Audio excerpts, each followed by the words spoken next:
L'océan change de couleur par endroits à cause d'un organisme microscopique. Et c'est un signe clair du réchauffement climatique. C'est le constat d'une étude publiée en juin dans la revue Science. Des scientifiques qui travaillent au sein d'une université américaine ont analysé des images satellites prises sur les 20 dernières années. Résultat, aux hautes latitudes, près des régions polaires, l'océan devient plus vert. Et c'est parce que l'eau est de plus en plus chaude dans ces zones où il y a beaucoup de moutonds, ce qui favorise le développement du phytoplancton. Mais c'est quoi le phytoplancton?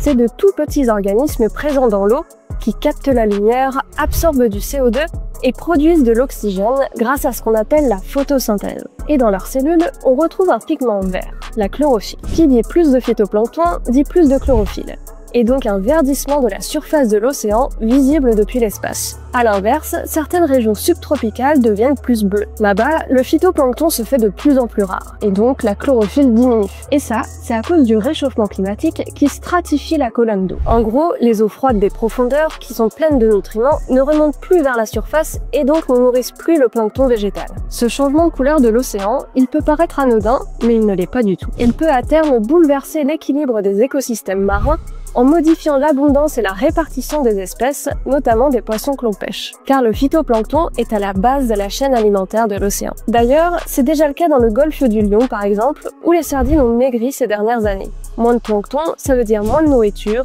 et donc des poissons moins costauds.